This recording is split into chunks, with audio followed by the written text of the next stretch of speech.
Hello my friends, welcome to BEducare. So IBPS PO 2023 prelims dated 23rd of September. Now we'll discuss about the shift number 3. Guys, shift 1 को लेकर हमने बात कर ली, moderate paper. Shift 2 को लेकर बात कर ली, अगेन मॉडरेट पेपर. अब यहाँ शिफ्ट 3 को लेकर हम डिस्कस करेंगे, जहाँ कुछ स्टूडेंट्स का मुझे ज़रूर मैसेज आया है कि सर जो पेपर था वो ईजी टू मॉडरेट लेवल का था. हालांकि इन डिटेल जो एनालिसिस है वो इस पर्टिकुलर वीडियो में हम बात करेंगे. सो जानेंगे हम टॉपिक वाइज क्वेश्चंस क्या क्या आए, difficulty level of the paper क्या रही overall and even section wise क्या रही, गुड अटेम्प्ट्स क्या हो सकते हैं, कितने क्वेश्चंस हमें सॉल्व करने हैं to clear the cut off क्या हो सकता है, कहाँ तक पहुँच सकता है, और एक्सपेक्टेड मेंस पेपर पर आपको कहाँ किस पर्टिकुलर टॉपिक पर ज़्यादा फोकस करना है. गाइज ये हमेशा ध्यान में रखना है कि हमारे जो स्ट्रॉन्ग सेक्शंस है उसमें से कुछ पर्टिकुलर टॉपिक्स हमें पिक करने हैं जहाँ हम मैक्सिमम स्कोर कर सके.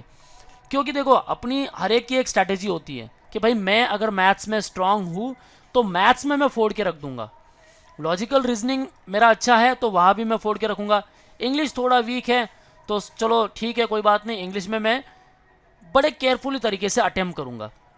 सो यही आपकी स्ट्रैटेजी होनी चाहिए कि आपका पर्टिकुलर सेक्शन कौन सा है और कहाँ आपको मैक्सिमम फोकस करना है. ठीक है, सो let's talk in detail about the paper analysis.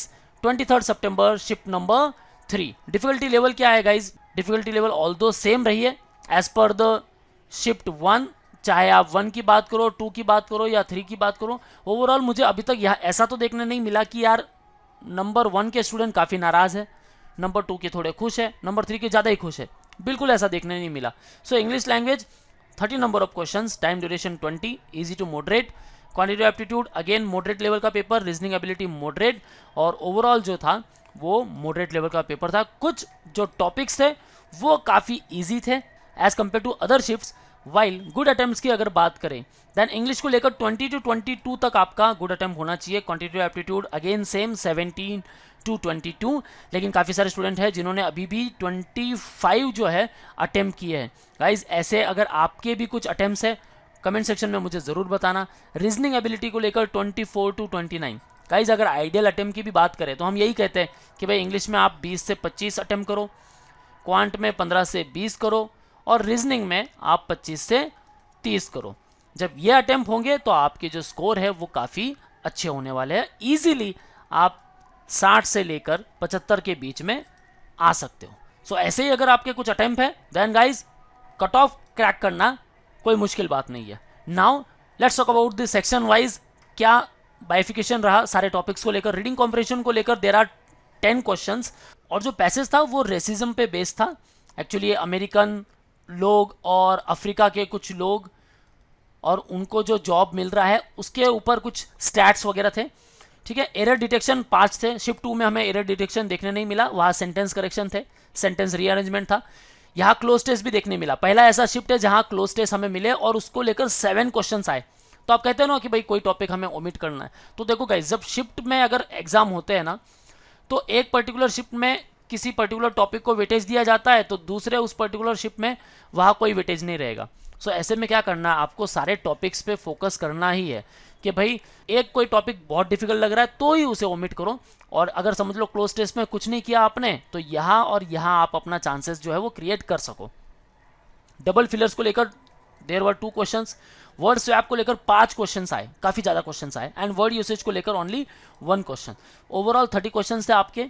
And good attempt की बात करूँ देन 20 to 22 काफ़ी अच्छा रहेगा. एरर डिटेक्शन काफ़ी इजी था, नॉर्मल ट्रेडिशनल वे में कुछ क्वेश्चंस पूछे गए थे. अब बात करते हैं क्वांट को लेकर. सो क्वाड्रेटिक इक्वेशन को लेकर 5 क्वेश्चन थे. शिफ्ट 2 में क्वाड्रेटिक इक्वेशन नहीं आया, लेकिन यहाँ 3 में वापस आ गया. अप्रोक्सीमेशन को लेकर 6 क्वेश्चंस. सो 11 तो यहाँ बन गए. अब 11 में से चलो 8 तो पकड़ ही लो. डीआई को लेकर 3 सेट आए, जिसमें लाइन ग्राफ को लेकर 1 था, टेबल को लेकर 1 था, केसलेट 1 था. 5 और 5 10 और 4 14 क्वेश्चन यहाँ से थे. सो गाइस क्वांट का जो हिसाब है वो कैसा होता है कि भाई आपका क्वाड्रेटिक इक्वेशन, अप्रोक्सीमेशन या फिर नंबर सीरीज, इनमें से आएंगे आपके 10 क्वेश्चंस. डीआई को लेकर आएंगे आपके 15 क्वेश्चंस, और अरिथमेटिक आ जाएगा आपका 10 क्वेश्चन का. ठीक है, हो गए आपके 35. अब इस 35 में से अगर डीआई में से आपने एक भी अटेम्प्ट किया 5 मार्क का, बस हो गया. केसलेट अगर अटेम्प्ट किया आपने 4 मार्क्स की, वेरी गुड. अरिथमेटिक को लेकर भर भर के क्वेश्चन, अगेन 10 क्वेश्चन, सारे टॉपिक्स को कवर किया गया. केसलेट वाले में कुछ स्टूडेंट्स के बारे में बता रहे थे जो अलग अलग गेम्स में डिवाइड किए गए थे, और वही अगर टेबल की बात करें तो कुछ प्रोडक्ट के बारे में थे, कुछ प्रोडक्ट थे जो सोल्ड और अनसोल्ड के बारे में थे, और कुछ ग्रुप थे और ईयर बेस थे, राइट। कुछ 5 ईयर्स मेंशन किए थे, हालांकि स्टूडेंट से मुझे वो ईयर्स के बारे में पता नहीं चला।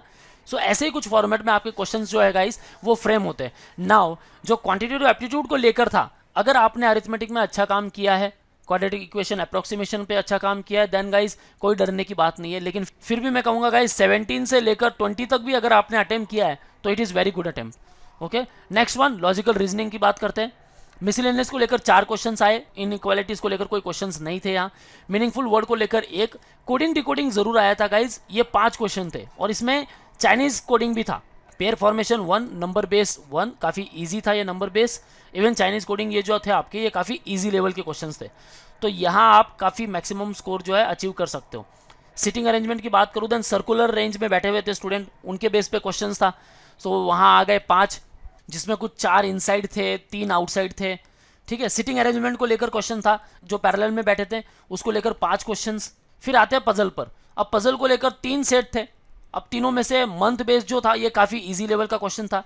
उसके बाद कंपैरिजन बेस पर भी एक क्वेश्चन था, जहां 6 पर्सन्स थे प्लस वेरिएबल भी थे, जिसमें कुछ आर्टिकल की बात हो रही थी।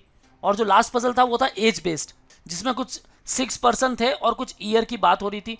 ओके, सो ओवरऑल आपका जो पेपर था गाइज थोड़ा ट्रिकी ज़रूर था, लेकिन मैनेजेबल था और आप इजीली 25 to 30 अटेम्प्ट्स तो कर ही सकते हो। सो ये था आपका बाइफिकेशन। अब गाइज वापस जैसे हमने फर्स्ट शिफ्ट में देखा, सेकंड शिफ्ट में देखा, नाउ ये थर्ड शिफ्ट, ओवरऑल जो पेपर का फॉर्मेट है गाइज वो बिल्कुल सेम है।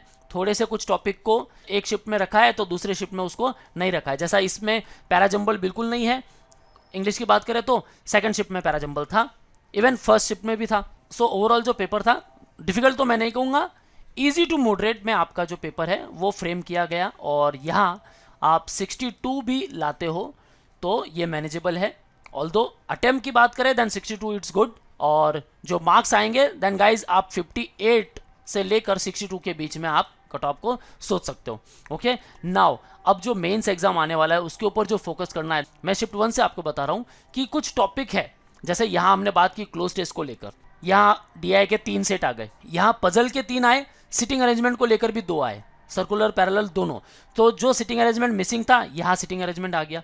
तो आपको फोकस यही करना है कि भाई ऐसे कुछ टॉपिक जहाँ मैं अच्छा खासा फोकस करूँ, और वहाँ से अगर 2 सेट भी आते हैं तो एक सेट में पूरी तरह से क्लियर कर सकूं जो मुझे इजी लगे। ठीक है, क्योंकि एक इजी आएगा ही और एक डिफिकल्ट आएगा। 3 पजल है तो एक इजी उसमें आएगा ही, एक मॉडरेट आ जाएगा, तीसरा जो है वो थोड़ा डिफिकल्ट हो जाएगा। सो इन इजी वालों को पिक करना है। सो 5 और 5 10 मार्क आपके यहाँ से हो गए, और मिसलेनियस में से 12-13 मार्क्स आपके यहाँ हो गए, 20-22 तो आपके मार्क्स कहीं नहीं गए इन लॉजिकल रीजनिंग। और एक और पजल आप सॉल्व कर लेते हो, और अगर ईजी कर लेते हो तो आपके 25 तो ईजिली बन ही जाते हैं। सो ओवरऑल स्ट्रैटेजी यही रखना है कि क्वांट में मेरा 16 से 20 के आसपास रहूं, इंग्लिश में मैं 20 से 25 के बीच में रहूं, और लॉजिकल रीजनिंग 25 से 30 के बीच में रहूं। ऐसे ही आपको तैयारी करनी रहती है। सो ओवरऑल जो मेंस को लेकर एक कंप्लीट स्ट्रैटेजी वीडियो आने वाली है। सो गाइस चैनल को अभी से सब्सक्राइब कर लो, और हाँ, अगर आपको प्रिपरेशन करना है then test series and mock test देना चालू कर दो गाइस। लगभग आपका 60 to 70% प्रिपरेशन तो हो ही गया होगा। यहाँ से मॉक टेस्ट देना चालू कर दो। आप हमारी वेबसाइट पर विजिट कर सकते हो, इवन आप हमारा ऐप डाउनलोड कर सकते हो, जहाँ आपको फ्री मॉक एंड कुछ फ्री रिसोर्सेज मिलेंगे जिसके ऊपर आप प्रैक्टिस कर सकते हो। और इनकेस अगर आपको बैच ज्वाइन करनी है then you can interact live with us. आप हमारे क्लासरूम लेक्चर ज्वाइन कर सकते हो, रिकॉर्डेड लेक्चर्स, बुक्स और ई बुक्स का एक्सेस ले सकते हो। जीडी वैट पीआई को लेकर भी आपको प्रिपरेशन मिलने वाला है। You will get doubt class, mentorship, guidance, motivation. Separate batch हम रन करने वाले हैं जो सिर्फ बैंकिंग स्टूडेंट को लेकर ही रहेगी। सो अगर आपके कुछ डाउट्स हैं आप मुझे कमेंट सेक्शन में पूछ सकते हो, और आप फ्री काउंसलिंग का जो बेनिफिट है वो उठा सकते हो। आप विजिट कर सकते हो डोंबिवली, घाटकोपर एंड दादर, और अपने सारे डाउट सॉल्व करके प्रिपरेशन की जर्नी को है स्टार्ट कर सकते हो। ऑनलाइन प्रिपरेशन के लिए आप कॉल कर सकते हो 8383818888 पर। Don't forget to download our app, and for all the updates and notifications, guys, follow us on YouTube, Facebook, Insta and Telegram. That's all from my side. All the best for your career. See you in the next video.